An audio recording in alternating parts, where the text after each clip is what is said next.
Hi, it's Will from StormyCastle.com, and this is part 4 of the Make a World War II diorama tutorial. And in this part we're actually going to do the terrain. I know you've been waiting for this. If you've been following with this tutorial, this is the part you really want to watch, and you've probably been dying to get to this part, because this is where I actually had the foliage, the terrain, the grass, and stuff like that. And before I begin, I wanted to show you a couple of things. I purchase, for my dioramas, I do a lot of diorama work, so I purchase woodland scenics materials like this. Comes in bags, comes in a lot of different textures. Like this is a coarse texture, and this is called a turf texture. This is an earth blend, and this is some very coarse, usually for trees or bushes, but you know, they can get a little bit expensive, you know, $5 to $10 a bag, or $5 or $6 a bag anyway, depending on what you're buying. And if you don't want to invest that kind of, if you don't do a whole lot of dioramas, it's worthwhile cost-wise if you do it a lot. But you do have some alternatives, and I'll show you those. You can also purchase these small kits from the same company. It's Woodland Scenics, but these are called Diorama Kits. This kit costs $10, and it's really nice because it has inside everything you need to do some nice terrain on a small diorama like this. It has grasses, a little gold for flowers. See, this is a gold color for flowers. It has the glues you need, some basic bushes, alright, and some nice turf, green turf that you can spread out. So for $10 you get yourself a little kit like that, which I like, and because it gives you a nice variety of things. Not a whole lot of the things, but everything you need to do a nice little diorama. You can also go with a bigger one like this.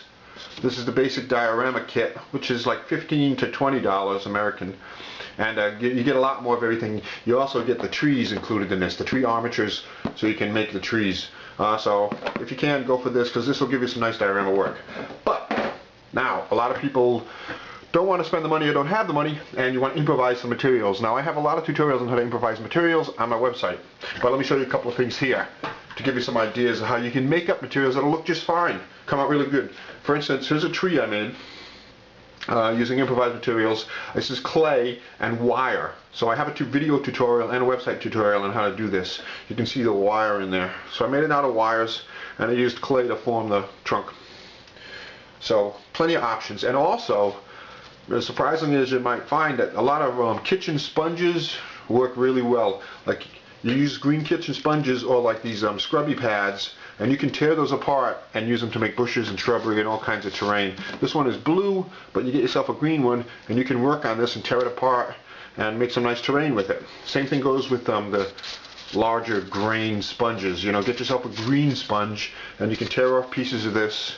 You can grind it down a bit and get some nice terrain out of that. Now, for the flat textured grass that has very little, you might want to try something like this. This is a green foam block that I got. Florists use this a lot.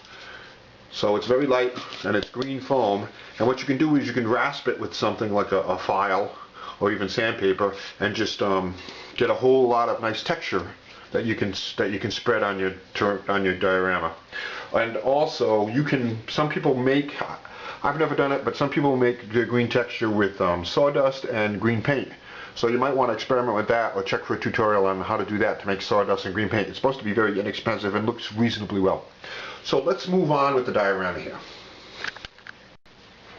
Okay, let's start actually applying the terrain textures. So what you do is you get yourself some white glue, or you can use, Woodland Scenics make something called scenic cement, which all it really is a water-soluble white glue that's very liquidy.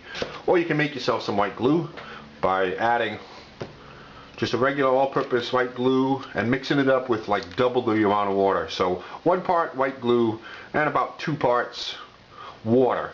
And then you take that and you put it in some kind of a little spray bottle. Use any kind of a spray bottle, glass cleaner, anything at all. Then you spray that glue and water mixture right onto your diorama, like this. And for the first layer, when you're first doing it, you can brush it around to get a nice even coat. And do this in sections. Don't try to do the whole thing, the glue will dry. So for the very first layer, you can spread it around with a brush, makes it easy. And then put your texture, however you made it or however you bought it, put your texture inside some kind of a shake-on container. And see, I'm following my color scheme. I'm not going to do the green here, I'm going to do a different color there. You put it in some kind of a container, and then you sprinkle it on. and you can either tip it or blow on it to get some of the excess off. And continue to do this in your colors, in your highlights. See, I get tan here, green. Continue to do this until everything you want covered is covered, and ideally you get the whole thing pretty much covered. And then once it dries, it doesn't take too long to dry, you spray it again to seal it.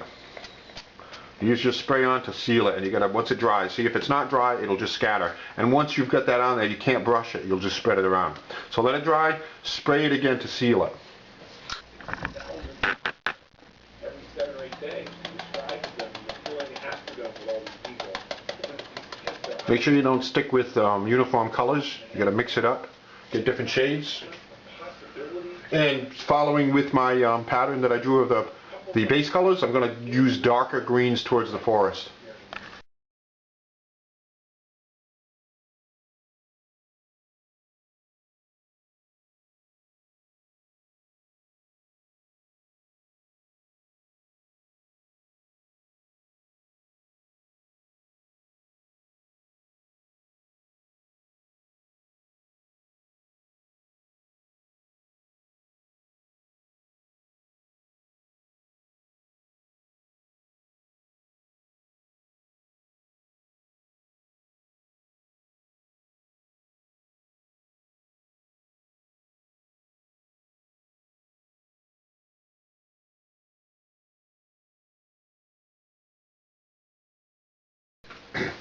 Okay, I've finished applying the base terrain textures. Now I'm moving on to the thicker textures, and you can see here I've started to put very small clumps of textures.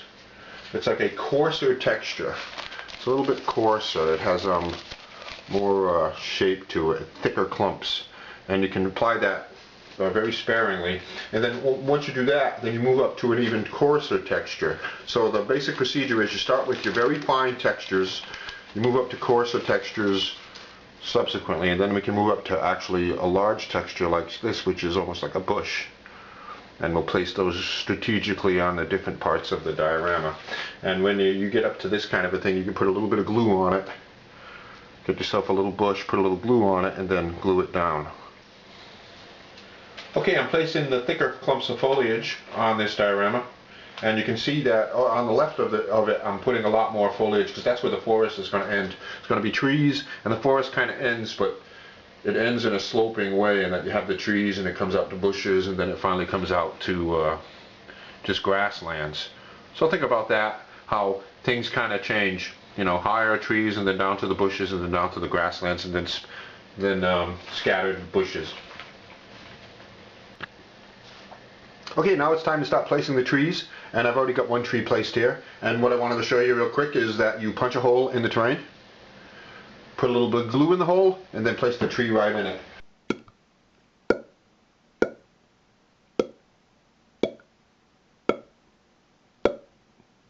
Okay, this diorama is coming along nicely. I gotta let everything dry, and once it dries I have to apply some more glue to it, spray on some glue to seal everything, and the trees are pretty much done. I may add some more trees, I don't know, but that's the end of this part of the tutorial. I still have more coming. I still have to do detail work, barbed wire, mud, and put in the figures and whatnot, but this is the end of part 4. Part 5 coming up as soon as possible. Thanks for watching, and lots more stuff about dioramas and World War II dioramas on my website at stormthecastle.com.